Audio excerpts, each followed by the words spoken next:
అందుకనే వీళ్ళ ముగ్గురు గురించి ఎక్కువ రాశారు. అయితే యెహోషాపాతు చాలా మంచి రాజు, చాలా మంచి రాజు. ఆయన గురించి మీరు చదువుతూ ఉంటే ఇంత మంచి రాజు ఎందుకు ఇలా అయిపోయాడు అనే ప్రశ్న మీకు రావచ్చు. చాలా గొప్ప రాజు, దేవుడు కోపగించుకున్నాడు ఆ రాజుని. చాలా మంచి రాజు, దేవుడు ఇష్టపడలేదు. చివరకు వచ్చేటప్పటికి దేవుడు తిట్టించాడు వేరు ప్రవక్తల్ని పంపించి. ఎందుకనంటే ఒక మాట మీ ముందు పెడతాను, అది ఆయన జీవితంలో ప్రవేశించింది. ఏంటనంటే కాంప్రమైజ్ అంటే రాజీ పడటం. రాజీ పడటం అంటే రైట్ అబౌట్ టర్న్ తిరగటం కాదు. అంటే రాజీ పడటం అంటే ఇలా తిరగటం కాదు. రాజీ పడటం అంటే ఇలా వెళ్ళాల్సిందే కొంచెం ఇలా తిరగటం, అది రాజీ పడటం. రాజీ పడటం అనేది పూర్తిగా ఎవరికి కూడా ఆపోజిట్ డైరెక్షన్లో వెళ్తున్నట్లు ఉండదు, అస్సలు ఉండదు. రాజీ పడినట్లు నీకొక్కడికే తెలుస్తుంది, ఇంకెవరికీ తెలియదు. నువ్వు ఉండాల్సినటువంటి మార్గములో లేవని. ఎలా ఉంటుందంటే, రాజీ పడిన రోజు కూడా మిమ్మల్ని ఎవరన్నా ప్రశ్నించి, ఏ బాబు ఈరోజు ప్రార్థన చేసి దేవుని వాక్యం చదువుకున్నావా అంటే చదువుకున్నాను అంటావు. నువ్వు అబద్ధం ఆడలేదు, నిజమే చెప్పావు. నువ్వు ముందు అరగంట సేపు దేవుని వాక్యం చదువుకుంటాను అన్నప్పుడు ఏం జవాబు ఇచ్చావో ఈరోజు కూడా అదే జవాబు చెప్పావు. ఆ రోజు బైబిల్ చదివావు, ఈరోజు బైబిల్ చదివావు. కానీ రాజీ పడినప్పుడు అరగంట సేపు బైబిల్ చదవలా, 10 నిమిషాలే చదివావు. ఎవరికీ తెలియదు. అది నువ్వు డీవియేట్ అయినట్లు ఎవరికీ తెలియదు. నువ్వు అనుకున్న మార్గం నుంచి కొంచెం పక్కకు వచ్చినట్లు ఎవరికీ తెలియదు, నీకొక్కరికే తెలుసు. ఒకవేళ చాలా క్లోజ్గా ఎవరైనా ఎట్లాగా దేవుని వాక్యం బాగా చదువుకున్నావా అని కొంచెం డీటెయిల్స్లోకి వెళ్ళారనుకో, నీతో నువ్వు ఆర్గ్యూ చేసుకుంటాను. నిన్న బాగా చదివాను, మొన్న బాగా చదివాను, కానీ ఈరోజు నాకు ఒంట్లో బాగాలేదు, ఈరోజు లెగుద్దాం అనుకున్న టైంలో నేను లెగవలేదు, ఈరోజు అమ్మ పని చెప్పింది, ఈరోజు నాన్న వర్క్ ఇచ్చాడు, ఈరోజు క్లాస్లో వర్క్ ఉంది, ఈరోజు అది ఇది, కాబట్టి 10 నిమిషాలు చదివాను. దేవుడు హంటర్ పట్టుకుంటాడా? దేవుడు అంత స్ట్రిక్ట్గా ఉంటాడా? నేను చదివాను కదా, దేవుడు అండర్స్టాండ్ చేసుకుంటాడు. నీతో నీవు ఆర్గ్యూ చేసుకుంటావు. But you have compromised. Compromise అలా స్టార్ట్ అవుతుంది నీ లైఫ్లో. ఈరోజు అరగంట చదవాల్సింది 15 నిమిషాలు చదివావు, 2 రోజుల తర్వాత 5 నిమిషాలు చదువుతావు, ఆ తర్వాత బైబిల్ కూడా చదవు. కాంప్రమైజ్. నువ్వు ఒక్కసారిగా ఈ విధంగా తిరగవు. It takes 10 steps to come to that direction. 10 మెట్లు 10 డైరెక్షన్లు మారిస్తే అప్పుడు మాత్రమే ప్రజలకు అర్థమవుతుంది. కానీ ఈ మార్పు చాలా స్లోగా ఉంటుంది కాబట్టి ప్రజలు కూడా గుర్తించలేరు. నువ్వు కూడా మామూలుగా ఉండిపోతావు. ఎంత చక్కగా ఒకప్పుడు దేవునితో చక్కగా సహవాసంలో ఉన్న వ్యక్తివి ఆపోజిట్ డైరెక్షన్కి వెళ్తావు, కానీ అలాగ నెమ్మదిగా జారిపోతావు. దానిని కాంప్రమైజ్ అంటారు, దాన్ని రాజీ పడిపోతాం అంటారు. A.W. టోజర్ 21వ శతాబ్దంలో ఆదిలో 20వ శతాబ్దపు ఆదిలో అతి గొప్ప బైబిల్ టీచర్ అని ఆయనకి పేరుంది. అతి గొప్ప బైబిల్ టీచర్ అని. ఆయన పుస్తకాలు తెలుగులోకి కొన్ని అనువదించారు. A.W. టోజర్. ఎక్కడైనా A.W. టోజర్ అన్న పేరు కలిగిన పుస్తకం దొరికితే ఏ మాత్రం సంకోచించకుండా కొనేసుకొని చదివేసుకోండి.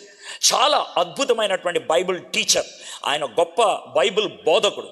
ఆయన చాలా నిక్కచ్చిగా మాట్లాడతాడు. ఆయనంటే కొంతమందికి ఇష్టం ఉండదు, ఎందుకనంటే మొహమాటం లేకుండా మాట్లాడతాడు, నేరుగా మాట్లాడతాడు. బైబిల్లో ఏమైతే ఉందో దాన్నే ప్రచురిస్తాడు. ప్రజలని మెప్పించాలని ఆయన ఎప్పుడు మాట్లాడు. అందుకనే ఆయనంటే కొంతమందికి ఇష్టం ఉండదు. ఆయన ఒక మాట చెప్పాడు, a compromised Christian is no better than a non Christian. A compromised Christian is no better than a non-Christian. రాజీ పడినటువంటి క్రైస్తవుడు క్రైస్తవేతరుడి కంటే పెద్ద గొప్పోడేం కాదు, క్రైస్తవేతరుడి కంటే పెద్ద వ్యత్యాసం కలిగిన వాడు కాదు, క్రైస్తవేతరుడి కంటే మంచోడేం కాదు. రాజీ పడిన క్రైస్తవేతరుడి కంటే మంచోడేమీ కాదు, ఇద్దరు ఒకటే. A compromised Christian is equivalent to a non Christian. రాజీ పడినటువంటి క్రైస్తవుడు క్రైస్తవేతరుడితో సమానం అని చెప్తారు. సరే, ఈ యెహోషాపాతు అనే రాజుగారి గురించి బైబిల్లో 2 చోట్ల ప్రస్తావించాడు. మొదటి రాజులు 22వ అధ్యాయం. నేను ఈరోజు చాలా పెద్ద ప్రసంగం చేద్దాం అనుకున్నా, చాలా లేట్ అయిపోయింది కాబట్టి చాలా చిన్నది చేసేస్తాను. కాకపోతే మీకు రిఫరెన్స్లు ఇస్తాను, స్టోరీ లెక్కన చదువుకుంటే వెళ్ళిపోండి. ఏ అధ్యాయంలో ఏముంటుందో మీకు చెప్పేస్తాను. కాబట్టి అది మైండ్లో పెట్టుకొని మీరు చదువుకోగలిగితే మీరు చాలా పాఠాలు నేర్చుకుంటారు. కీలకమైనటువంటి పాయింట్స్ మాత్రం కొన్ని మీకు చెప్తాను అంతే. మీరు ఇది నాది 3rd మెసేజ్ కదా. 2వ దినవృత్తాంతములు 21వ అధ్యాయం అంతా మనకి ఉంటుంది. యెహోషాపాతు ఆష అనేటువంటి రాజుగారి యొక్క కొడుకు. 35 సంవత్సరాలప్పుడు ఆయన యోధా దేశానికి రాజయ్యాడు. 25 సంవత్సరాలు పరిపాలించి ఆయన చచ్చిపోయాడు. అంటే 60 ఏళ్ళకి ఆయన చచ్చిపోయాడు. వాళ్ళ కొడుకు 32 ఏళ్ళకి రాజయ్యాడు. 8 ఏళ్ళు పరిపాలించి చచ్చిపోయాడు. అంటే 40 ఏళ్ళకి ఆయన చచ్చిపోయాడు. ఊరినే లైఫ్ స్టోరీ అంతా మీకు చెప్తున్నా. ఇప్పుడు చూద్దాం. ఇప్పుడు 17వ అధ్యాయం తీయండి. అక్కడక్కడ కొన్ని వచనాలు మనకి చూడటానికి ప్రయత్నం చేద్దాం. రాజీ పడినటువంటి యెహోషాపాతు యొక్క పాజిటివ్ లైఫ్ చూడాలంటే 17వ అధ్యాయంలో చూడాలి. రాజీ పడిపోయినటువంటి యెహోషాపాతు ఎందుకు రాజీ పడ్డాడు తర్వాత విషయం, అసలు ఆయన జీవితం ఎలాంటిది, ఆయన ఎలాంటోడు అనేది తెలుసుకోవాలనుకుంటే కనుక 17వ వచనం కనుక మనకి చదివితే అర్థమైపోతుంది. 17వ వచనంలో యెహోషాపాతు గురించి 3 విషయాలు మీకు చెప్పదలుచుకున్నాను. ఒకటి, హీఈస్ వెరీ స్పిరిచువల్. ఆయన చాలా ఆత్మీయమైనటువంటి భక్తి కలిగినటువంటి వాడు. He is very spiritual. రెండోది ఏంటనంటే కనుక ఆయన మంచి నిర్ణయాలు తీసుకొని అందరినీ కూడా స్పిరిచువల్ లెవెల్లో పెంచాడు. తన రాజ్యం అంతటిని కూడా స్పిరిచువల్ లెవెల్లో పెంచాడు. మూడోది, దేవుడు అతన్ని చాలా స్ట్రాంగ్గా చేశాడు. 3 విషయాలు చెప్పాను కదా. నేను కొన్ని వచనాలు చదువుతాను 17వ అధ్యాయంలో. మీకు యెహోషాపాతు గురించి ఒక రఫ్ ఐడియా వస్తుంది, యెహోషాపాతు ఎలాంటోడు అని. తర్వాత అతనికి బదులుగా అతని కుమారుడైన యెహోషాపాతు రాజై ఇశ్రాయేలీలు తన మీదకి రాకుండా తన రాజ్యమును బలపరుచుకొనెను. అతడు యూదా దేశములోను ప్రాకార పురములన్నిటి అందును సైన్యములను ఉంచి యూదా దేశమందును తన తండ్రి అయిన ఆస పట్టుకొనిన ఎఫ్రాయిము పట్టణముల యందును కావలి బలములను ఉంచెను. యెహోవా అతనికి సహాయుడై ఉండగా యెహోషాపాతు తన తండ్రి అయిన దావీదు ప్రారంభ దినముల్లో నడిచిన మార్గమందు నడుచుచు బయలుదేవతను ఆశ్రయింపక తన తండ్రి దేవుని ఆశ్రయించుచు ఇశ్రాయేలీలు వారి చర్యలను వెంబడింపక ఆయన ఆజ్ఞను అనుసరించి నడిచెను. కాబట్టి యెహోవా అతని చేత రాజ్యమును స్థిరపరచెను. యూదా వారందరూ యెహోషాపాతునకు పన్ను ఇచ్చుచుండిరి. అతనికి ఐశ్వర్యమును ఘనతయు మెండుగా కలిగెను. యెహోవా మార్గముల యందు నడుచుకొనుటకు అతడు తన మనసును దృఢపరుచుకుని వాడై ఉన్నత స్థలములను దేవతా స్తంభములను యోధాలు నుండి తీసివేసెను. ఈ 6 వచనాలు చదివితే మనకి యోధా గురించి ఒక ప్రొఫైల్ వచ్చేస్తుంది. ఒక ప్రొఫైల్ అంటే ఆయన క్యారెక్టర్ ఎలాంటిది అనేది చాలా స్పష్టంగా అర్థమైపోతుంది. అతని క్యారెక్టర్ ఎలాంటిది, దేవుడు తన పితరులతో ఏ విధంగా నడవమని చెప్పాడో ఇందులో దావీదుని మెన్షన్ చేశాడు. దావీదు ఆరంభ దినాలు, ఎందుకంటే దావీదు లేటర్ డేస్లో పడిపోయాడు 1-2 సార్లు, ఇన్ఫ్యాక్ట్ 4 సార్లు పడిపోయాడు దావీదు. చివరి దినాల్లో 4 సార్లు పడిపోయాడు. పడిపోకముందు దేవుని యొక్క హృదయానుసారుడుగా ఎలా ఉన్నాడో యెహోషాపాతు అలా జీవించాడంట. అతని గురించి ఇచ్చినటువంటి మార్గం ఇది. కాబట్టి మీరు ఇప్పుడు చక్కగా దేవునిలో ఎదుగుతూ ఉండొచ్చు. ఇప్పుడు మీరు దేవుని వాక్యాన్ని పొద్దున్నే లేచి చదువుకుంటూ ఉండొచ్చు. ఇప్పుడు మీకు కాస్త ఖాళీ దొరికితే చాలు దేవుని వాక్యాన్ని ఆలోచించాలని, ఆరాధించాలని, నా విశ్వాసులతో కలిసి మాట్లాడుకోవాలని ఆ విధమైనటువంటి తృష్ణ మీకుంటూ ఉండొచ్చు. వండర్ఫుల్. యెహోషాపాతు అలాంటోడే. అంతేకాకుండా ఆయన స్పిరిచువల్లే కాకుండా తన రాజ్యాన్ని స్ట్రాంగ్గా చేశాడు.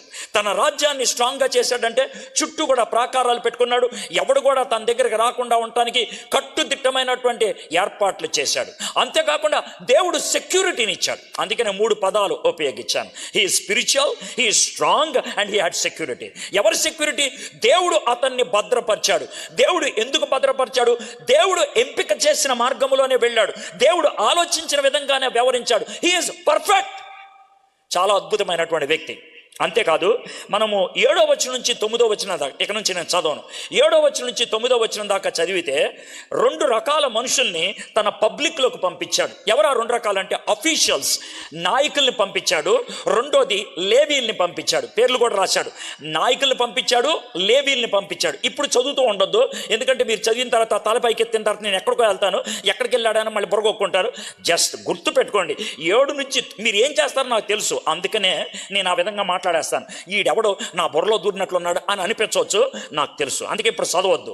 7 నుంచి 9 దాకా ఆయన 2 పంపించాడు, అఫీషియల్స్ని పంపించాడు, నాయకుల్ని, లేవీల్ని పంపించాడు. పేర్లు కూడా రాశాడు. వాళ్ళకి ఏమని చెప్పాడంటే, రే మీరు జాగ్రత్తగా అందరికీ బోధించండి, ధర్మశాస్త్రము బోధించండి, స్క్రిప్చర్ బోధించండి, లేఖనాలు బోధించండి, వాళ్ళు యథార్థంగా ఉండాలని బోధించండి, అన్యాయంగా ఉండకూడదని మీరు చెప్పండి అని ఆయన పంపించాడు. ఇది ఆయన చేసిన పని. 7 నుంచి 9 దాకా. 10వ వచనం నుంచి మనము చివరి దాకా చూసినట్లయితే ఆయన చేసిందంటే చుట్టూ రాజ్యాలకి సెక్యూరిటీని పెట్టుకుంటూ వచ్చాడు. దేవుడు ఆయనకి సెక్యూరిటీని ఇచ్చాడు, తాను రాజుగా తన రాజ్యానికి సెక్యూరిటీని ఇచ్చాడు. కాబట్టి ఈ 19 వచనాల్లో, 17వ అధ్యాయంలో 19 వచనాల్లో వీ హ్యావ్ గుడ్ యెహోషాపాత్. చాలా మంచి యెహోషాపాత్ ఉన్నాడు. దేవుడు యెహోషాపాత్ స్టోరీని ఎందుకు పెట్టాడంటే, ఈయన మంచోడు, చాలా గొప్పోడు, చాలా ఆత్మీయుడు, నాకు ఇష్టమైనటువంటి వాడు, నా హృదయానుసారుడైనటువంటి దావీదులాగా వ్యవహరించినటువంటి వాడు, దిస్ ఈజ్ యెహోషాపాత్ అని దేవుడు ఇంట్రొడక్షన్ ఇప్పించాడు మనకి. ఇప్పుడు చూద్దాం, 18వ వచనంలోకి వద్దాం. Let's come to 18th verse. 18th verseలో తనకి ఈ రాజీ పడటం, కాంప్రమైజ్ అవ్వటం అనేది అది ఒక కెటాస్ట్రాఫిక్గా వచ్చింది, సడన్గా వచ్చింది. అర్థమైందా? అది ప్రీ ప్లాన్డ్గా రాలేదు. గుర్తుపెట్టుకోండి, రాజీ పడటం అనేది ప్లాన్డ్గా చేసేది కాదు, ఆలోచించి చేసేది కాదు, గబుక్కున చేసేది. ఆ స్పర్ ఆఫ్ ద మూమెంట్ అంటారు. ఆ మూమెంట్లో నాకేం చేయాలో తెలియక ఆ మాట అనేసాను, ఆ మూమెంట్లో నాకేం చేయాలో తెలియక అటు వెళ్ళిపోయాను, ఆ మూమెంట్లో నాకు ఎట్టెళ్ళాలో తెలియక అలా చేసేసాను. That is called compromise. గుర్తుపెట్టుకోండి, రాజీ పడటం అనేది ఊహించని పద్ధతుల్లో జరుగుద్ది. టైటానిక్ పడవ అంతా బాగా చేశారు, ఒక ముక్క పెయింట్ ఏదో అదే ఎరగొట్టింది. చైనా వాళ్ళు 21,000 కిలోమీటర్లు కట్టారు, కానీ సెక్యూరిటీ వాళ్ళకి నేర్పించాల్సిన పాఠాలు నేర్పించలేదు. అదే వాళ్ళకి సమస్య తీసుకొచ్చి పెట్టింది. నువ్వు అన్ని ఏరియాల్లో బాగుండి ఉండొచ్చు, there is one area that is unguarded, దాన్ని భద్రపరచుకోలేదు. స్పర్ ఆఫ్ ద మూమెంట్లో ఆ చిన్న సన్నివేశంలో అయితే 18వ అధ్యాయంలోకి వెళ్ళక ముందు మీకు లిటిల్ బిట్ ఆఫ్ జాగ్రఫీ చెప్పాలి, కొంచెం భౌగోళిక చెప్పాలి, కొంచెం పాలిటిక్స్ మీకు చెప్పాలి. ఏంటనంటే ఇస్రాయేల్ అనేది ఒక పెద్ద దేశంగా ఉండేది. 12 గోత్రాలు కలిగిన ఇస్రాయేల్ అనేది ఒక పెద్ద దేశంగా ఉండేది. పెద్ద దేశం అంటే మరీ పెద్దదేం కాదు, మన ఈస్ట్ గోదావరి అంత ఉంటుంది అంతే. అర్థమైందా? అది ఇస్రాయేల్ దేశం ఒరిజినల్గా. దానికి 12 గోత్రాలు. అర్థమైందా?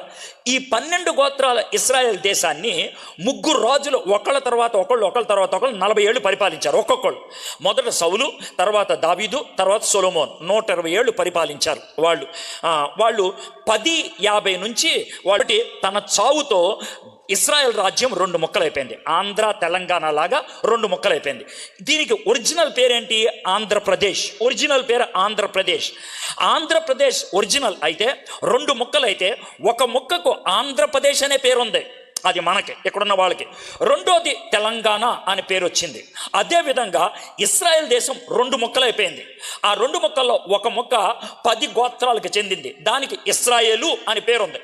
కానీ అంతకంటే చాలా చిన్నది ఒక రాజ్యం ఉన్నది, దాన్ని యోధా అని అన్నారు. మీకు క్లారిటీ వచ్చింది కదా?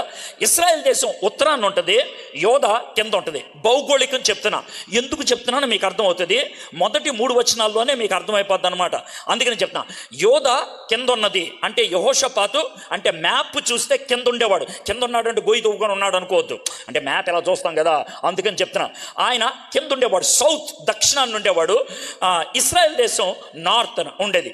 ఈ దక్షిణాన్ని ఉన్నటువంటి యోధా దేశానికి రాజధాని యెరూషలేము, ఉత్తరాన్ని ఉన్నటువంటి ఇస్రాయేల్కి రాజధాని సమరయ. ఈ ఊరిని జస్ట్ భౌగోళికం చెప్తా ఉన్నాను. ఇప్పుడు మీకు చెప్పాను కదా. అయితే ఇస్రాయేల్ దేశాన్ని పరిపాలిస్తున్నటువంటి రాజు అప్పట్లో ఆహాబు. అదే టైంలో యెహోషాపాతు పరిపాలిస్తున్నాడు. ఆహాబు చాలా దరిద్రమైనోడు. ఎందుకు ఆహాబు దరిద్రమైనోడు అంటే ఆయనకి పక్క దేశపు రాజుగారి కుమార్తె నచ్చింది. ఆమె పేరు జెజబెల్. ఆమెని తెచ్చిపెట్టుకున్నాడు. ఈ జెజబెల్ వచ్చేటప్పుడు ఒక్కతే రాలా. ఆమె వచ్చేటప్పుడు దేవతలను తెచ్చుకుంది. దేవతను ఒక్కదాన్నే తీసుకురాలా, బొమ్మలను ఒక్కదాన్నే తీసుకురాలా. ఆ దేవతలకి ఎలా పూజలు చేయాలని కొంతమంది పూజారుల్ని, కొంతమంది ప్రవక్తల్ని తెచ్చిపెట్టుకుంది. దేవుణ్ణి తెచ్చింది, అషేరా అనే దేవతని తెచ్చిపెట్టుకుంది. ఇది జెజబెల్ తెచ్చుకున్నటువంటి పని. అయితే ఆహాబు జెజబెల్ని ప్రేమించాడు కాబట్టి, జెజబెల్కి వ్యతిరేకించలేడు కాబట్టి ఆయన కూడా సరే ఇక్కడ గుడి కట్టుకోండి, సరే ఇక్కడ గుడి కట్టుకోండి, సరే ఇక్కడ గుడి కట్టుకోండి అంటే ఇశ్రాయేల్ దేశం అంతా కూడా బయలు దేవతలకి గుళ్ళు కట్టేశారు. ఇది పరిస్థితి. కానీ యెహోషాపాతు మాత్రం యోధా దేశంలో ఎక్కడైనా సరే వేరే వాళ్ళకి గుళ్ళు కడితే అవి పగలగొట్టేశాడు. ఇది 17వ అధ్యాయంలో మనం చూస్తాం. మీకు ఒక పిక్చర్ ఇస్తా ఉన్నాను. అయితే 18వ అధ్యాయం మనం చూద్దాం. మొదటి వచనం. తనకు అంటే ఎవరు? యెహోషాపాతుకి తనకు ఐశ్వర్యమును ఘనతయు అధికముగా కలిగిన తర్వాత యెహోషాపాతు అంటే చాలా ఘనత వచ్చేసింది, చాలా ఉన్నత స్థాయికి వచ్చేసాడు, అధికంగా తనకి సెక్యూరిటీ వచ్చేసింది, అధికంగా లెవెల్లో పెరిగిపోయాడు. ఏం జరిగిందో చూడండి. యెహోషాపాతు ఆహాబుతో వియ్యముంది. ఆ మాట మీరు అండర్లైన్ చేసుకోండి. ఆహాబుతో వియ్యముంది. వియ్యం అందటం అంటే మీకు అర్థమైందో లేదో నాకు తెలియదు. ఆహాబు చాలా కుయుక్తిగా యెహోషాపాతు మీదకి వచ్చాడు. కుయుక్తిగా వచ్చాడు అని అంటానికి ఎలా అంటే ఆయన గన్ను పట్టుకొని రాలేదు, ఆయన కత్తి పట్టుకొని రాలేదు, ఆయన డాలు అవి పట్టుకొని రాలేదు, ఆయన గుర్రం మీద రే చూసుకుందాం అని రాలేదు.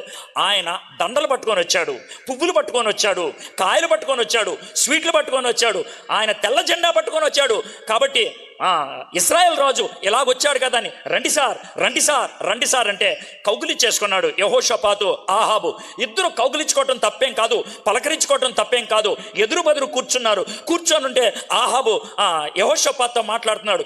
ఆహాబు యెహోషాపాతు గురించి ఆలోచించాడు. అబ్బా, ఇంత సెక్యూరిటీ కలిగినటువంటి రాజ్యం, ఇంత శక్తివంతమైనటువంటి సైన్యం, ఇంత మంచి రాజు, దేవునితో చక్కటి సంబంధం కలిగినటువంటి రాజు, వీడితో నేను యుద్ధం చేస్తే నేను ముక్కలైపోతా, వీడితో యుద్ధం చేస్తే నేను గెలవలేను, వీడు నా మీద ఎప్పుడైనా యుద్ధం చేస్తే నన్ను తుచ్చంగా చేసేస్తాడు. కాబట్టి వీడితో ఒక్క పని చేస్తే బాగుంటుంది అనుకున్నాడు. ఏమంటే రాజుగారు చెప్పండి సార్, మీరు పెద్ద దేశానికి రాజు, నేనేదో చిన్న దేశానికి రాజు. అది కాదండి, ఈ రాజు అయినా మీరు గొప్ప రాజు అండి. మీ యొక్క పేర్లు మా దేశమంతా వినబడుతుందండి. మీరు తీసుకున్నటువంటి నిర్ణయాలు మా వాళ్ళంతా కూడా గౌరవిస్తున్నారండి. మీరు చేసినటువంటి పనులు మా వాళ్ళందరికీ కూడా ఎంతో ఎంతో ఇష్టంగా అనిపించిందండి. అందుకే మిమ్మల్ని పలకరిద్దామని వచ్చాం. చాలా వందనాలండి. ఏమండి, ఎంత మంచి రాజు, ఎంత మంచి రాజు, ఎంత మంచి రాజు. మీ కొడుకులు ఇంకెంత మంచి వాళ్ళు అండి. అనండి, చాలా థ్యాంక్స్ అండి, చాలా థ్యాంక్స్. ఏమండి, ఎంత మంచి రాజు, మీ కొడుకులు ఎంత మంచోళ్ళు కదా. నీ పెద్ద కొడుకుని నా కూతురికి ఇచ్చి చేసుకోవాలని ఆశగా ఉందండి అని అంటే మనోడు ఉబ్బి తబ్బిపోయి స్పర్ ఆఫ్ ద మూమెంట్లో ఓకే అన్నాడు. ఓకే, మీలో చాలామంది కుర్రీలు ఇదే మాట అంటారు. ఏమండి, అతను సడన్గా అడిగేశాడండి, నేను నో అనలేకపోయానండి. ఆమె సడన్గా నన్ను అడిగిందండి. ఒక ఆడదొచ్చి అడిగినప్పుడు మనం రెస్పాండ్ కాకపోతే కనుక మన మగతనానికే పెద్ద క్వశ్చన్ మార్క్ అండి. అందుకే ఓకే అనేసానండి. స్పర్ ఆఫ్ ద మూమెంట్లో కాంప్రమైజ్. ఫ్రెండ్స్ వచ్చి అడిగారండి, కాదని లేకపోయానండి, వెళ్ళిపోయానండి. ఫ్రెండ్స్ నన్ను చాలా నీచంగా మాట్లాడి సవాలు చేశారండి, కాబట్టి పౌరుషంగా నేను వెళ్ళిపోయానండి. పౌరుషంగా. మీలో చాలామంది స్పర్ ఆఫ్ ద మూమెంట్, ఆ ఒక్కసారి అని వెళ్ళారు. కానీ మీకు ఒక మాట చెప్తాను చూడండి. మొదటిసారి వెళ్ళటం అనేది కాంప్రమైజ్. మొదటిసారి కొంచెం డీవియేట్ అవటం అనేది కాంప్రమైజ్.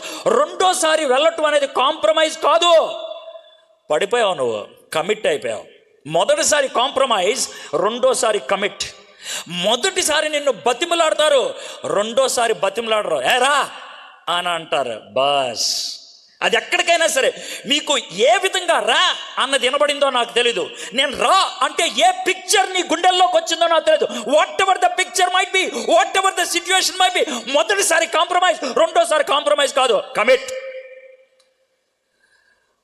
అందుకే కొంచెం దూరం వెళ్ళిపోయిన వాళ్ళు ఏమని చెప్తారు అంటే, అన్నా నేను కమిట్ అయిపోయాను అన్న, దీనికి కమిట్ అయిపోయాను. ఎలా బయట రావాలో అర్థం కావట్లేదన్నా. ముందు కాంప్రమైజ్ అయ్యావు, తర్వాత కమిట్ అవుతావు. అందుకే ఈరోజు మీకు చెప్తున్నటువంటి మాట, ఈరోజు దేవునితో ఉండాలి అని కమిట్ చేసుకొని బయటికి వెళ్తున్నావు కాబట్టి ప్రతిరోజు ప్రభా, ఈజ్ దేర్ అన్ అన్గాడెడ్ ప్లేస్ నా జీవితంలో, నా యొక్క యాటిట్యూడ్స్లో, నా యొక్క చూపుల్లో, నాకున్నటువంటి పరిస్థితుల్లో, ఈజ్ దేర్ అన్ అన్గాడెడ్, నాయన సెక్యూరిటీ లేదు ఏదైనా ఉందా? ప్లీజ్ మీరు ప్రొటెక్ట్ చేయండి, మీరు నాకు సహాయం చేయండి. Ask God. బహుశా యెహోషాపాత్ అడగలేదేమో అప్పుడు. యెహోషాపాత్కి అడిగే గుణం ఉందని మనం 19వ అధ్యాయంలో నేర్చుకుంటాం, 18వ అధ్యాయంలో కూడా నేర్చుకుంటాం. ఎవరిని? దేవుణ్ణి అడిగే గుణం ఉందని. సరే, ఈ విధంగా అయిన తర్వాత ఏమైందంట, కొన్ని సంవత్సరములు గతించిన మీదట షోమ్రోనులో నుండి ఆహాబు నద్దకు పోయాను. ఆహాబు అతని కొరకును అతని వెంట వచ్చిన జనుల కొరకును అనేకమైన గొర్రెలను పశువులను కోయించి తనతో కూడా రామాత్ గిల్గాత్ మీదకి పోవుటకు అతన్ని ప్రేరేపించెను. తెలుగు బైబిల్లో కొన్ని సంవత్సరములు గతించిన మీదట షోమ్రోనులో నుండి ఆహాబు నొద్దకు పోయెను అని ఉంది. ఇంగ్లీష్ బైబిల్లో ఏమని ఉంటుందంటే he went down to Samaria అని ఉంటుంది. Vent down. మీ కింద కొంచెం జాగ్రఫీ చెప్తానన్నాను. కింద యెరూషలేము ఉంటుంది, పైన సమారియా ఉంటుంది. ఈరోజు మనం యెరూషలేము నుంచి సమారియా, అప్పట్లో ఉన్నటువంటి సమారియాకి వెళ్ళాలి అంటే, ఇప్పుడు దాన్ని సమారియా అంటారు, వేరే అంటారు, అర్థమైంది. అక్కడికి వెళ్ళాలంటే 60 కిలోమీటర్లు.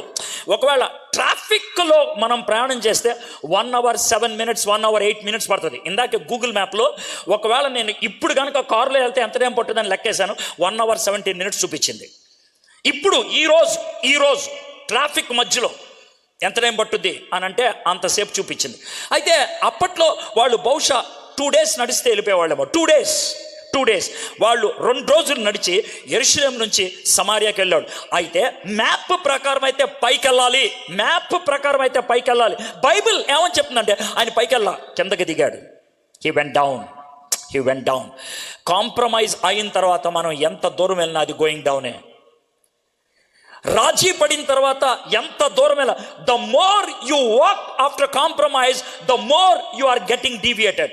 గుర్తుపెట్టుకోండి, ఇప్పుడు మొదట్లో ఇది మెయిన్ రోడ్డు, దాని నుంచి మొదట్లో కొంచెం డీవియేట్ అయ్యావు. మొదటి దినాన్న మెయిన్ రోడ్డుకి నువ్వు డీవియేట్ అయిన రోడ్డుకి అడిగే ఆ విధంగా కొంచెం ముందుకెళ్తే 1 గంట తర్వాత అది కిలోమీటర్ అవుతుంది, గంట తర్వాత కిలోమీటర్ అవుతుంది, రోజు తర్వాత 40 కిలోమీటర్లు అవుతుంది. You cannot come back. మనోడు చాలా దూరం నడుచుకుంటూ వెళ్ళిపోయాడు. అందుకే నేను మాట రాశాడు, కొన్ని సంవత్సరములు గతించిన మీదట, కొన్ని ఇయర్స్ అయిపోయినాయి, ఆ యొక్క జర్నీలో డీవియేషన్, ఎడబాటు చాలా దూరం అయిపోయింది. ఆహాబు అతని కొరకును అతని వెంట వచ్చిన జనుల కొరకును అనేకమైన గొర్రెలను పశువులను కోయించి తనతో ఆహాబు ఎంత గొప్పడో చూడండి. ముందేమో వెయ్యంకి రమ్మన్నాడు. అయ్యా నా కూతురు నీకు ఇస్తాను, నీ కొడుక్కి, బాగుంది, నెక్స్ట్ భోజనానికి వస్తారా అని అడిగాడు. పరిగెత్తుకుంటూ వచ్చాడు. డేయ్, యెహోషాపాత్ గారు వస్తున్నారా, యోధా దేశానికి రాజు, మంచి గొర్రెలను కోయండి. ఆయనతో ఎంతమంది వస్తున్నారా? రాజుగారు మాకు వచ్చిన సమాచారం బట్టి 46 మంది వస్తున్నారు. 46 మంది వస్తున్నారు, మనం ఖచ్చితంగా 10 మందికి ఒక గొర్రె, మనం 4 గొర్రెలు వేసేద్దాం, 4 గొర్రెల్ని. మంచి భోజనం బాగా పెట్టాలి, బిర్యానీ పెట్టేశారు వాళ్ళకి. బిర్యానీ మనోడు తినేస్తా ఉన్నాడు. ముందేమో మెచ్చుకొని నా కూతుర్ని కొడుకేరిస్తా అన్నాడు. రెండోసారి భోజనం పెట్టి బాగా తింటా ఉంటే, రాజుగారు కొంచెం డ్రింక్ పట్టండి డ్రింక్ తాగుతా ఉంటే, రాజుగారు ఏం లేదు, ఈ రామాత్ గిల్గాత్ మీద మనకు చిన్న ఫైట్ ఏర్పడింది, నేను ఒక్కడనే వెళ్ళిపోయి చేసేయగలుగుతాను అనుకోండి, అంటే మీరు ఉన్నారు కాబట్టి పెద్దోళ్ళు ఏంటో మిమ్మల్ని అడగాలనిపిస్తుంది, మనతో పాటు వారికి వస్తారేంటి అని అడిగాడు. అని అంటే, అయితే చూడండి యెహోషాపాతు గారి యొక్క డయల్ 3వ వచనం. ఇశ్రాయేలు రాజు అయిన ఆహాబు యోధా రాజు అయిన యెహోషాపాతును చూచి, నీవు నాతో కూడా రామాతు గిల్గాతునకు వచ్చదవా అని అడగగా, యెహోషాపాతు, నేను నీ వాడను, నా జనులు నీ జనులు, మేము నీతో కూడా యుద్ధమునకు వచ్చదమని చెప్పాను. అయిపోయిందిగా. చూసారా ఎంత క్లీన్గా డీవియేషన్ కనబడుతుందో? By the way my friends, నేను పెద్ద ఏం చేయలా, బైబిల్ చదివాను, వరుసగా చదువుకుంటూ వచ్చానంతే, నేను ఇంకేం చేయలా. నాకు 17వ అధ్యాయంలో యెహోషాపాత్ చాలా గొప్పగా కనబడ్డాడు. 18వ అధ్యాయంలోకి వచ్చేప్పటికి కాంప్రమైజ్ చాలా స్పష్టంగా కనబడుతుంది. ముందు వియ్యంకి వెళ్ళాడు, తర్వాత భోజనంకి వెళ్ళాడు, తర్వాత యుద్ధంకి వెళ్తున్నాడు. Do you understand? 3 స్టెప్పులు కనబడుతుందా? ముందు బియ్యంకి వెళ్తే ఎవడు తప్పట్టాడు, భోజనంకి వెళ్తే ఎవడు తప్పట్టాడు, యుద్ధంకి వెళ్తే అయిపోయింది. You are into the playground. అప్పుడు ప్రభువా అని అంటే ఏం జరుగుద్ది? మనోడు అదే పని చేశాడు. యుద్ధ భూమిలోకి వెళ్ళటానికి డిసైడ్ అయిపోయిన తర్వాత, రాజుగారితో చట్టాపట్టా వేసుకొని వెళ్ళిపోవడానికి డిసైడ్ అయిపోయిన తర్వాత మనోడు ఒక నిర్ణయం తీసుకున్నాడు. అదేంటో మీకు చెప్తా. అదేంటో మీకు చెప్పకముందు మీరు చేసే పని ఏంటో చెప్తాను. అమ్మాయికి కమిట్ అయిపోతావు, అబ్బాయికి కమిట్ అయిపోతావు, మెసేజ్లు ఎన్నో వెళ్ళిపోయినాయి, ఐ లవ్ యూలు చెప్పేసుకున్నావు, వాట్సాప్ మెసేజ్లు వెళ్ళిపోయినాయి, అంతా వెళ్ళిపోయిన తర్వాత సార్ ఇది దేవుని చిత్తమో కాదో కొంచెం తెలుసుకోవాలన్నాను సార్. అప్పుడు అడుగుతావు. కమిట్ అయిన తర్వాత ఏంట్రా నువ్వు అడిగేది? కమిట్ అయిపోయిన తర్వాత ఏంట్రా నువ్వు అడిగేది? ఎంత దూరం వచ్చిన తర్వాత నువ్వు అడిగేదండి.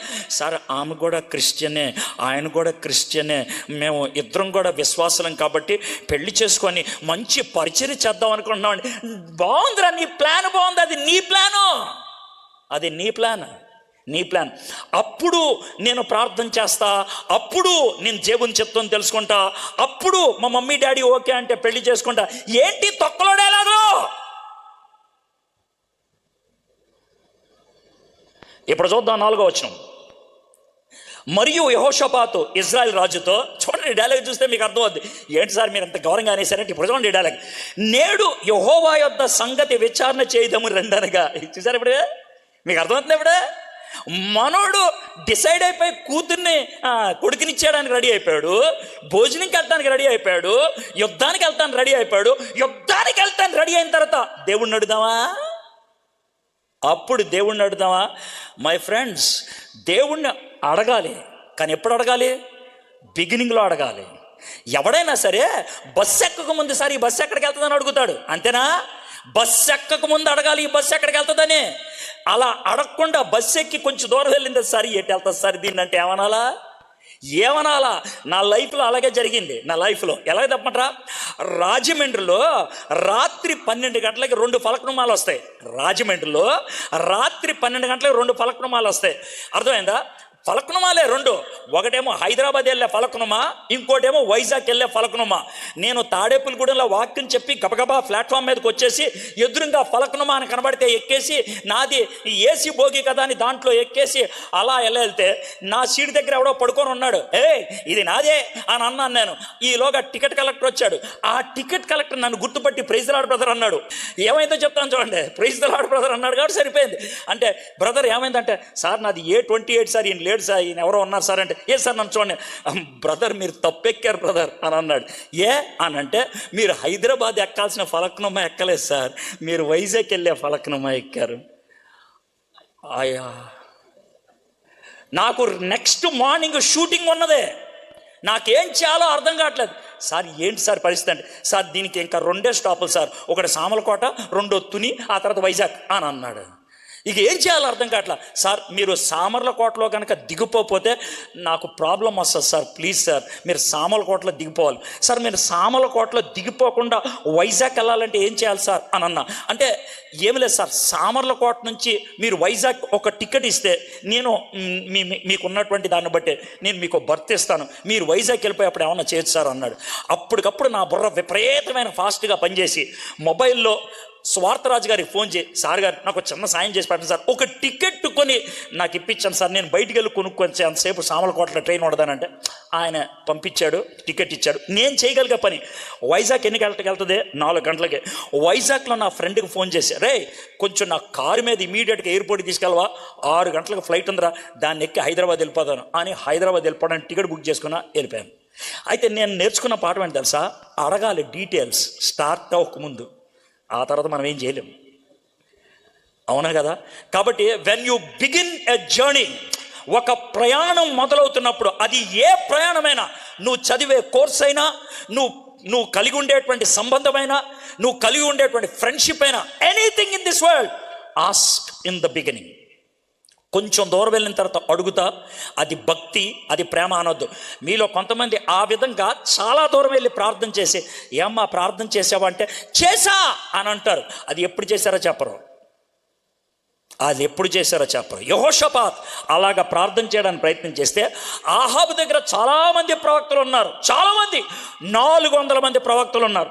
ఆ 400 ప్రవక్తలు వచ్చి రాజుగారు విజయం మీదే, రాజుగారు విజయం మీదే అని అంటే యెహోషాపాత్ చూశాడు. యెహోషాపాత్ బిలీవర్ కదా, యెహోషాపాత్కి దేవుడితో సంబంధం ఉంది కదా. ఈ 400 మంది చూసి కాదు సార్, ఏంటి కాదు సార్, వీళ్ళు కాదు సార్, వీళ్ళు కాదు సార్. ఇక్కడ ఎవరైనా యెహోవాకి సంబంధించినటువంటి ప్రవక్త ఉన్నాడా? ఇక్కడ ఎవరైనా యెహోవాకి ఐ అప్రిషియేట్ యెహోషాపాత్. కానీ బాధ అనిపిస్తుంది, ఆయన రాజీ పడి డీవియేట్ అయిపోయి అప్పుడు అడుగుతున్నాడు యెహోవాకు సంబంధించినటువంటి ప్రవక్త ఎవడైనా ఉన్నాడా? ఒక్కడున్నాడు సార్, ఆడి పేరు మేకాయా. వాడు దరిద్రుడు సార్. ఎందుకు సార్ యెహోవా ప్రవక్త అన్నారు, దరిద్రుడు అంటాడు. ఎప్పుడు వచ్చినా కూడా నాకు నెగిటివ్గానే చెప్తాడు సార్, ఎప్పుడు వచ్చినా కూడా నన్ను తిడతాడు సార్, ఎప్పుడు వచ్చినా కూడా గద్దిస్తాడు సార్. వాడు నాకు నచ్చడు సార్. నా గురించి సేమ్ స్టేట్మెంట్ వేస్తారు చాలామంది. ఇందాక ఎవరో సాక్ష్యం చెప్తున్నారు, ఎడ్వర్డ్ గారు మాట్లాడుతుంటూ కొట్టినట్లే ఉంటుంది అనేసి. పాపం ఆయన ఎవరో పెద్ద ఆయన, అర్థమైంది. ఆయన ఒక్కడే కదండి, 100% నేను స్టేజ్ ఎక్కడ ఇటు తిడతాడరా. వాక్యం మరి అలాంటిది, నేను ఏం చేయను. వాక్యం అలాంటిది, వాక్యం ఏముందో అది బోధిస్తున్నా. నేను ఏమన్నా సొంతగా ఏమన్నా చెప్పాను? ఇక్కడ ఉన్నదే కదా చెప్పింది. యెహోషాపాతు అప్పుడు మేకాయాని పిలిస్తే ఆ మేకాయాన్ని పిలుచుకొని వచ్చారు. వస్తే మేకాయ వచ్చిన తర్వాత దారిలో ఎవరైతే మేకాయని తీసుకొస్తున్నారో, అంటే మీరు స్టోరీ చదువుతారులే, టైం లేదు కాబట్టి దారిలో మరే 400 మంది ప్రవక్తలు మన రాజుగారికి అంతా ఫేవరబుల్గా చెప్పారు, మీరు కూడా అలాగే మాట్లాడేసండి దారిలోనే. మీకు అర్థమైందా? దారిలోనే మేకాయతో ఒకటి చెప్పేశాడు, నేనేం కల్పించదు, అక్కడ ఉంటుంది, మీరు రాజుగారికి కొంచెం ఫేవరబుల్గా మాట్లాడాలంటే. మేకాయ ఏమంటాడంటే అట్లా ఏం కాదండి, దేవుడు ఏం చెప్పమంటే అదే చెప్తాను, నిజమే చెప్తాను, అబద్ధం చెప్పను అని అంటాడు. వచ్చారు అంటే సమరయ సిటీ ఉంటుంది కదా, షోమ్రోను పట్టణం యొక్క సిటీ గేట్ ఉంటుంది. ఆ గేట్ దగ్గర 2 కుర్చీలు వేశారు. ఒక కుర్చీ మీద ఆహాబ్ కూర్చున్నాడు, ఇంకో కుర్చీ మీద యెహోషాపాత్ కూర్చున్నాడు. అద్భుతమైన దేదీప్యమైనటువంటి రాజుగారి వస్త్రాలు కాలు మీద కాలు వేసుకొని అలా కూర్చొని మికాయ వచ్చాడు. నేను అనుకుంటాను యెహోషాపాత్ నిలబడి నమస్కారం చెప్పుకుని ఉంటారు, ఎందుకంటే ప్రవక్తను వాళ్ళు గౌరవిస్తారు కాబట్టి. రాజుగారు మీరు కూర్చోండి, దేవుడు నాకేం చెప్పాడో అదే చెప్తాను సార్ అని అన్నాడు. చెప్పయ్యా రాజుగారు, మీరు యుద్ధానికి వెళ్తే గెలుస్తారు సార్ అని అన్నాడు. ఎవరితో? యెహోషాపాత్తో. మీరు వెళ్తే కనుక గెలుస్తారు అని అంటే ఆహాబ్ కానీ యెహోషాపాత్ కానీ అమ్మయ్యా అనుకుంటారు. అయ్యా కానీ నాకు ఒక దర్శనం కనబడుతుందయ్యా, నాకు ఒక పిక్చర్ కనబడుతుందయ్యా. ఏంటి అని అంటే ఇశ్రాయేల్ దేశం అంతా కూడా కాపరు లేని గొర్రెల వలె అయిపోతారయ్యా అని అంటే అర్థం ఏంటి? ఇశ్రాయేల్ దేశపు రాజు లేచిపోతాడు అని అర్థం. స్ట్రైట్ చెప్పేశాడు ఆయన, అర్థమైందా? స్ట్రైట్ చెప్పేస్తే దేవుడికిను దేవదూతలకి ఒక చిన్న కాన్వర్జేషన్ జరిగింది. ఇప్పుడు ఆహాబుని లేపేయాలి, ఎలాగా ఏం చేస్తే బాగుంటుంది అని అంటే దేవదూతలేమో కొంతమంది దెయ్యాలను తీసుకొచ్చారు సార్. ఆ దెయ్యాలు మేము చూసుకుంటామండి ఆహాబ్ సంగతి అని అన్నారు. ఒక దెయ్యంగాడు ఏమని చెప్పాడంటే, ఏం లేదంటే నేనేం చేస్తానంటే, ఆయన దగ్గర చాలామంది పనికిమాలిన ప్రవక్తలు అన్నారు కదా, ఆ ప్రవక్తలు నేను దూరతా అంటే దెయ్యం దూరిందనమాట. దెయ్యం దూరి నేను అద్భుతమైన ప్రవచనం పలికిస్తా, ఆ ప్రవచనం అబద్ధం, ఆ ప్రవచనం ప్రకారం నువ్వు గెలుస్తావు, విజయం నీదే అని ఆ అబద్ధ ప్రవక్తలతో నేను అంట. ఇది నేను కల్పించలా, ఆవిడ ఉంటుంది, మీరు చదవండి ఇంటికి వెళ్ళిన తర్వాత 18వ అధ్యాయం చివరికి వస్తే సేమ్ టు సేమ్ ఉంటుంది అని అంటే. అప్పుడు ఈ 400 మందిలో ఒక ప్రవక్త ఉంటాడే, వాడి కోపం వచ్చి ట్యాప్మని లెఫ్ట్ మీద కొడతాడు. ఎవరిని? మికాయాని. ఎందుకు కొట్టాడంటే కోపం వచ్చి, ఎందుకంటే వీళ్ళందరినీ అబద్ధ ప్రవక్తలు అన్నారుగా, కొట్టి అరే ఆ అబద్ధ దోత లేకపోతే అబద్ధ ఆత్మ ఎటు వెళ్ళిందిరా, అరే ఏంటి జైల్లో పడేయండిరా అంటే ఆహాబ్ ఏమంటాడు తెలుసా, వీడికి కొంచెం బ్రెడ్ ద్రాక్షారసం తప్పించి నేను వచ్చేదాకా ఇతన్ని బయటకు వదిలిపెట్టద్దంటే మేకాయ చాలా సింపుల్గా, మీరు వచ్చేదా నేను అప్పుడు దాకా మీరు ఉంటే కదా స్ట్రైట్గా అనేసాడు, అప్పుడు దాకా మీరు ఉంటే కదా, ఒకవేళ మీరు బతికి వెనక్కి వస్తే నేను మాట్లాడింది జీవం కలిగిన దేవుని తోడు కాదు అని అంటాడు. అయిపోయిందండి 18వ అధ్యాయం. అయితే చివరికి వచ్చిన తర్వాత చూడండి, ఆహాబ్కి ఇప్పుడు డబుల్ గేమ్. ఒకటేమో అబద్ధ ప్రవక్తలు ఎలాండా విజయం ఇస్తా అన్నాడు, ఇప్పుడు నిజమైన ప్రవక్త వచ్చి నువ్వు పోతావు అని చెప్పాడు. ఇక మనోడికి భయం వేస్తుంది. భయం వేసి చూడండి, యెహోషాపాతు ముందు స్లిప్ అయ్యాడు విజయంకి వచ్చి, తర్వాత రెండోది దిగొచ్చేసాడు బియ్యాన్ని తినటానికి. తర్వాత యుద్ధానికి ఓకే అనేసాడు. ఆ తర్వాత దేవుడిని సీన్లోకి తీసుకొచ్చి చెప్పించుకున్నాడు. దేవుడు మంచోడు కాబట్టి యెహోషాపాతు నీకు విజయం ఇస్తానన్నాడు. అయితే ఇప్పుడు చూడండి ఆహాబు యొక్క గేమ్లో ఎంత ఘోరమైన పరిస్థితికి వెళ్ళిపోతాడు. రాజుగారు ఆత్మీయమైనటువంటి వ్యక్తి, అంత గొప్ప తెలివి కలిగినటువంటి వాడు, ఇంత బుద్ధిహీనమైన నిర్ణయానికి ఎలాగా ఒడిగట్టాడు నాకు తెలియదు. ఆహాబు యెహోషాపాతు ఎర్ర గుర్ర మీద వెళ్తూ ఉంటారు, ఇద్దరు కూడా వెళ్తూ ఉంటే ఆహాబు యెహోషాపాతు వైపు చూసి ఏమండే యెహోషాపాతు గారు ఏమని చెప్పండి. ఏం లేదు, మనం ఇద్దరు రాజుగారు డ్రెస్ వేసుకొని వెళ్తే కానీ అక్కడ పెద్ద కన్ఫ్యూజన్ వస్తుంది, కానీ ఓ పని చేస్తారంటే మీరు రాజుగారుగా ఉండండి, నేను మామూలు సైనికుడిగా మారిపోతాను అన్నాడు. అంటే అది డ్రామా కాదు. ఇప్పుడు ఎవడైనా సరే అటాక్ ఎవడి మీద చేస్తాడు? రాజు మీద. సో ఆ విధంగా యెహోషాపాతుని లేపేస్తారు, నేను సేఫ్గా ఉంటాను అని అనుకొని వెళ్ళిపోయాడు. సో అందరూ జనాలు యెహోషాపాతు మీద యుద్ధానికి వచ్చేసారు, రాజు ఆయనే అనుకొని. ఆ తర్వాత కొద్దిసేపటికి అర్థమవుతుంది, ఈడు కాదురా, ఈయన యోధా దేశపు రాజు, ఈయన వదిలేసేయండి రా అని అంటూ ఉంటారు. జాగ్రత్తగా ఉనండి. చివరిలోకి వచ్చినప్పుడు నాకు చాలా విచిత్రం అనిపిస్తుంది. ఏంటనంటే 30 వచనం, సిరియా రాజు మీరు ఇశ్రాయేల్ రాజుతోనే యుద్ధం చేయడి, అదములతోనైనను అధికులతోనైనను చేయవద్దని తనతో కూడా ఉన్న వారి రథములా చెప్పాను. కాగా యెహోషాపాతు కనబడుతూనే రథాధిపతులు అతడు ఇశ్రాయేలు రాజు అనుకొని యుద్ధం చేయుటకు అతని చుట్టుకొండ్రు. కానీ యెహోషాపాతు మొర్ర పెట్టినందున యెహోవా అతనికి సహాయం చేశాను. దేవుడు అతని యుద్ధ నుండి వారిని తొలగిపోయినట్లు చేశాను. దేవుడు సహాయం చేశాడు. అర్థమైందా? ఆ టైంలో కూడా డీవియేట్ అయిపోయినప్పుడు కూడా చిన్న ప్రార్థన చేస్తే దేవుడు సహాయం చేశాడు. ఎందుకు? తర్వాత అయినా బతుకు మార్చుకుంటాడని. అది ఆయన ఉద్దేశం. ఎట్లనగా రథాధిపతులు అతడు ఇశ్రాయేలు రాజు కాడని తెలుసుకొని అతన్ని తరుముట మాని తిరిగిపోయారు. ఇప్పుడు చూడండి. అప్పుడు ఒకడు, 33వ వచనం, అప్పుడు ఒకడు, నాకు ఇది అసలు ఖతర్నాక్ అనిపిస్తుంది. అప్పుడు ఒకడు గురి చూడకే అంటే ఎలా పెట్టి కొట్టింది కాదు, ఎలా కొట్టింది. మీకు అర్థమైందా? మళ్ళీ చెప్తా, ఇలా పెట్టి కొట్టింది కాదు, ఎలా కొట్టింది. అక్కడ బైబిల్లో ఉన్న మాట ఇది, నేనేం కల్పించట్లా. అప్పుడు ఒకడు గురి చూడకే ఒక వింటిని ఎక్కబట్టి ఇశ్రాయేల్ రాజును అతని కవచపు బందుల సందున కొట్టగా. బందుల సందు అంటే ఏంటి చెప్తాను. ఇక్కడ కవచం ఉంటుంది కదా, ఇలాగా ఈ కవచాన్ని ఇక్కడ మధ్య అంటే జాకెట్కి వెనకాల కడతారే అలాగన్నది. ఆడవాళ్ళ జాకెట్కి వెనకాల కడతారు అలాగా. చిన్న సందు మాత్రం ఓపెనింగ్ ఉంటుంది, చిన్న సందు. మిగతాదంతా కూడా బ్రాంజ్, అర్థమైందా? మిగతాదంతా ఇత్తడితో తయారు చేసినటువంటి కవచం. ఆ కవచం కొంతమంది రాజులు అయితే బంగారంతో కూడా చేపించుకుంటారు కవచం. అయితే ఆ కవచం గుచ్చుకుంది అనుకోండి, బాణం టప్పని పడిపోద్ది. ఒకే ఒక చోట బాణం బాడీకి తగులుతుంది. అది ఇక్కడ ఒక చోట. చూడండి, మనోడు ఎటో చూసి కొడితే ఆ బాణం స్ట్రైట్గా ఆ చిన్న రంధ్రంలోకి వెళ్ళి దిగింది. అంటే ఆ బాణాన్ని ఎవరు డైరెక్ట్ చేసి ఉంటారు? చెప్పండి నాకు మీరు. ఎవరండి? దేవుడు నిన్ను లేపేయాలనుకుంటే నిన్ను కాపాడేవాడు ఎవడు లేడు ఈ లోకంలో. మీకు క్లియర్గా అర్థమవుతుంది కదా? దేవుడు నిన్ను లేపేయాలనుకుంటే నిన్ను కాపాడేవాడు ఎవ్వడు లేడు. దేవుడు నిన్ను కాపాడదలుచుకుంటే నిన్నెవ్వడేం చేయలేడు. అది యెహోషాపాతు, ఇది ఆహాబు. నువ్వు యెహోషాపాతువా ఆహాబుగా డిసైడ్ చేసుకో. గుచ్చుకుంది, మనోడు పడిపోయాడు. ఎవడో కనబడితే నన్ను వెనక్కి తీసుకెళ్ళరా అన్నాడు. ఆ రోజు సాయంత్రానికి ఆహాబు చచ్చిపోయాడు.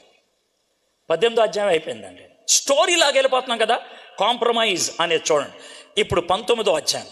దేవుడు తన్ని ఎలాగ తిట్టాడో చూద్దాం. కొంతమందికి ఈ వాక్యం నేను తిట్టినట్లు ఉండొచ్చు, కానీ అది కూడా ఎందుకు వచ్చిందో మీకు చెప్పాలి. 19వ అధ్యాయం.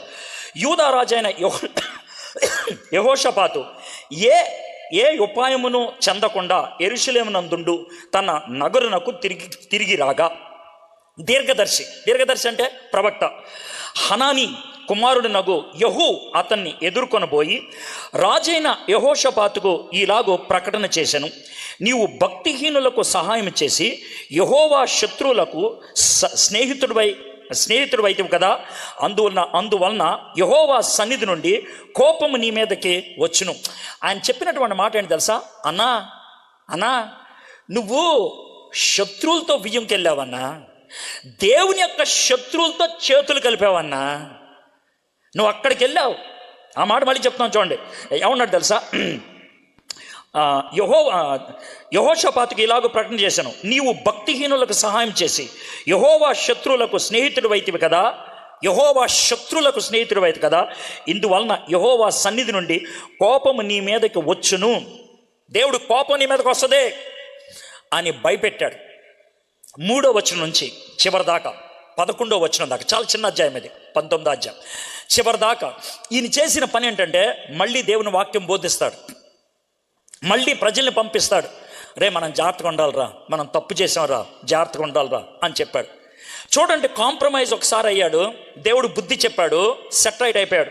ఇప్పుడు 20వ అధ్యాయంకి వద్దాం. 20వ అధ్యాయం ఖతర్నాక్ ఉంటుంది సార్, ఖతర్నాక్ ఉంటుంది. ఎలా అంటే 20వ అధ్యాయం స్టోరీ కూడా నేను చదవట్లేదు, జస్ట్ చివరిలో కొన్ని వచనాలు చదువుతాను.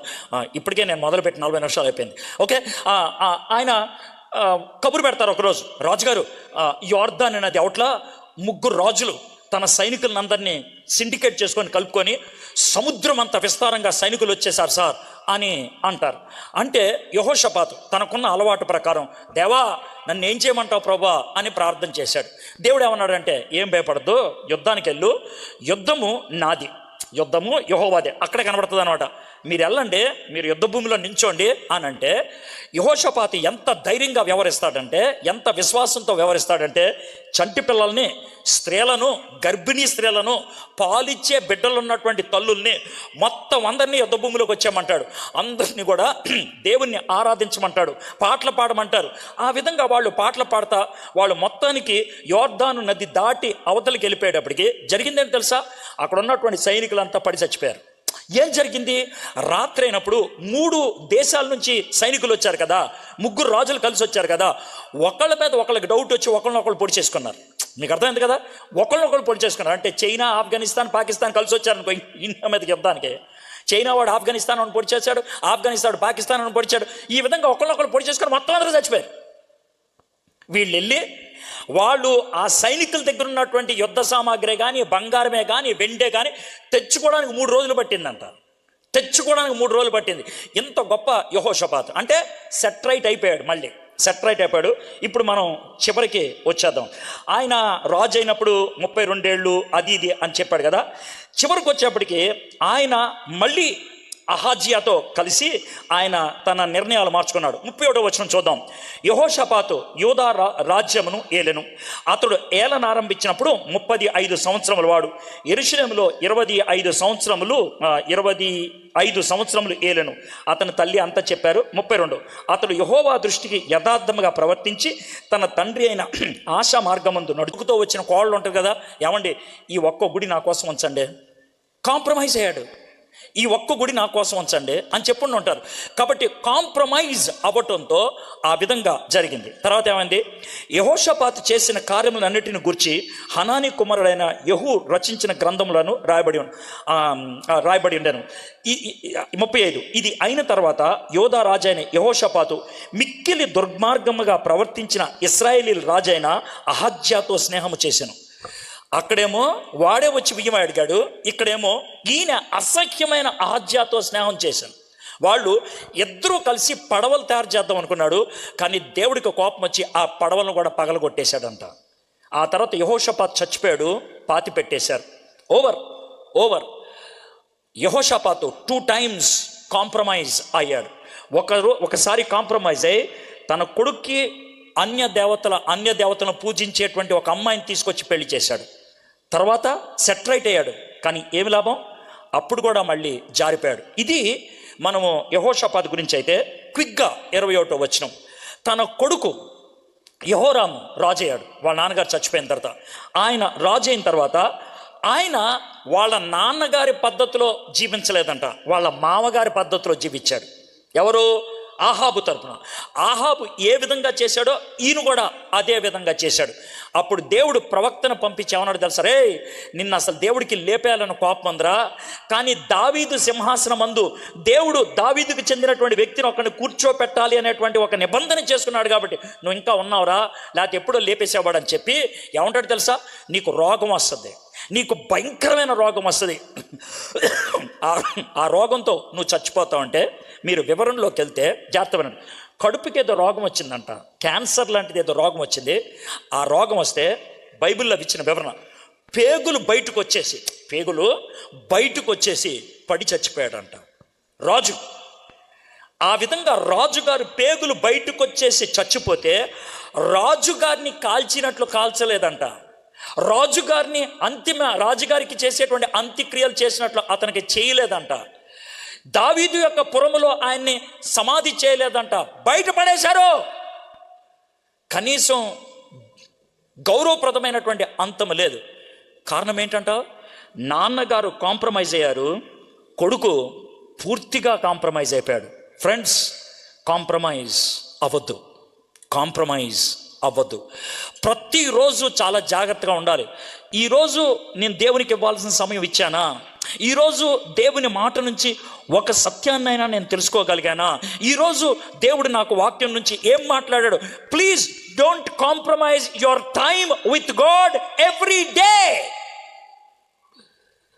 ప్రతిరోజు అది కనుక మీరు గాడ్ చేసుకోకపోతే, if you don't guard your soul, if you don't guard your heart, నీ యొక్క హృదయాన్ని, నీ యొక్క ప్రాణాన్ని దేవుని వాక్యం అనే కవచంతో ప్రతిరోజు కప్పకపోతే యు విల్ కాంప్రమైజ్. బద్ధకము, లేజినెస్, ఇప్పుడు కాదులే, ప్రొక్రాస్టినేషన్, వాయిదాలు, ఆల్ దిస్ ఆర్ కాంప్రమైజ్. అది మన జీవితంలోకి రానివద్దు. ఫ్రెండ్స్, రాజీ పడకుండా జీవించడానికి నిర్ణయించుకోవాలి మనం. దానియేలు జీవితంలో అదే చూస్తాం. రాజీ పడటానికి ఇష్టపడలేదు, చావుకు తెగించాడు కానీ రాజీ పడలేదు. He was willing to die but రాజీ పడలేదు. షడ్రక్, మెషక్, అబేద్నెగో చావటానికి తెగించారు but they are not willing to die.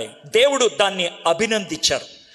My friends, రాజీ పడని జీవితాన్ని జీవించడానికి ఒక చిన్న నిర్ణయం తీసుకుందాం. తలంచండి, కళ్ళు మూసుకోండి, చిన్న ప్రార్థన చేసుకొని ముగించుకుందాం.